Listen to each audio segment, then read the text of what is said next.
Hello fellow gamers and welcome to Rage Review. Today we'll be taking a look at a game that intrigued me when I seen the trailer for it a little while back, so let's get to the review of The Gunk.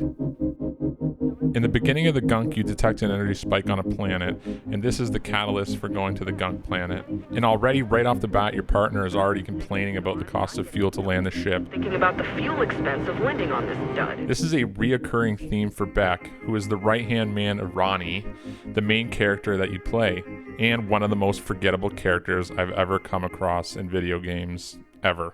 And that's kind of a bummer because the Gunk world is a really beautiful place to hang out on your couch for a while.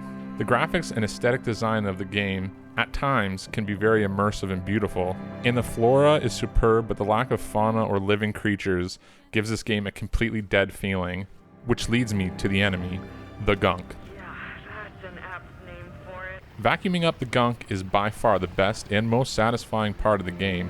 The fluid nature and mechanics of vacuuming it up is very pleasing. Like Power Wash Simulator or Farm Simulator, the act of cleaning, cutting, or taking away has always been fun to some, including me, and it's an enjoyable part of the game. Another enemy in the game is... Alright, let's be honest here. There's only 4 enemies in the game, and 2 hardly count. I could really say there's only 1 enemy, and that's the fire-throwing eyeball plant or whatever it is. The lack of enemy variety is criminal, and the way you deal with that enemy is even worse. You just simply walk up to it, use your power glove to grab it, and yank it out of the ground. And the worst part of this is, during the first hour or so, you build up excitement about how the game will progress, and very shortly, that turns to, I hope there's more enemies, and then they introduce the pointless little furry aliens that just run around biting your ankles. And the mechanic of getting rid of them is very simple and boring, to be honest. That brings me to my next point, the actual combat mechanics. There are none. That's not entirely true. It's the glove. The glove's upgrades are almost pointless, and the only mechanic is sucking things up and shooting them out of the glove. The puzzles in this game stink. I mean, they stink. It's supposed to be the entire point of the game. It's a puzzler. It's labeled an action adventure, but it lacks either. If you're gonna make a puzzler game, and you're lazy with the animal life, lazy with the enemies, and lazy with the story, then you better have great puzzles. But no, the puzzles consist of organic balls that you vacuum off the floor and throw into wells, which in turn sprout plants which you use to continue on with your journey. There's also a ball that explodes. It too is lackluster. It's not smart or challenging, it's just plain old annoying. They aren't really puzzles at all, it's more or less hide and go seek. Get to a puzzle, find the ball, find the well, throw the ball in the well, find an exploding ball, run around to find out what needs to be exploded, go back and get the exploding ball, blow up some garbage blocking an entrance, move on. This got so old so fast, I found finishing the game very difficult. Now, let's talk about things being difficult.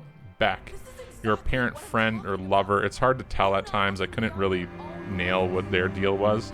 The entire middle section of this game is nothing but nagging, bitching, and moaning from Beck to the point where I would pay the devs to make her shut her goddamn mouth. Maybe that's how they'll end up monetizing this game. The voice acting is brutal at times, but passable. The dialogue and writing is terrible and drags what little story there is down. The best voice in the game is the native alien that you save. One slightly redeeming quality of the Gunk is the music. The songs they chose for the game are superb, and they really add to the feel of the game. And that's a big shame of this title. The atmosphere, music, design, artistry, and graphics of the game are great. I just wish more time was spent on the enemy variation, combat, and puzzles, if you can call them puzzles at all.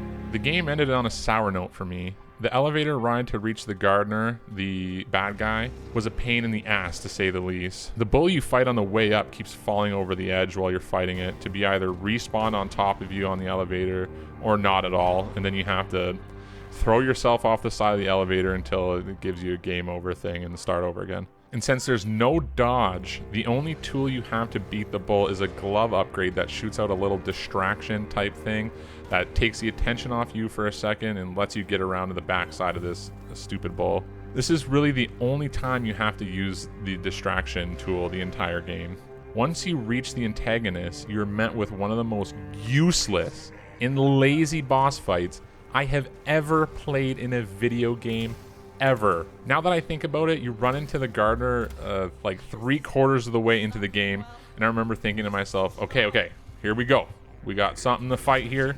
You know, we got something to do here, and then before you know it, you jump into a garbage chute to avoid combat at all costs and end up being ejected into a barren, dark wasteland where you walk around aimlessly, absolutely aimlessly, for 30 minutes looking for any sign of life. And really, this section of the game is the essence of the Gunk. It's dark, void of life, and incredibly boring. The Gunk had the potential to be a great little game, but in the end, the beautiful design and music isn't enough to overcome the lack of combat mechanics, interesting puzzles, and story. Thanks guys for watching my first review ever. I'm going to be focusing on smaller Game Pass games, so please like and subscribe if you think my work is worthy, and let me know if you think I got something wrong, if I overlooked something.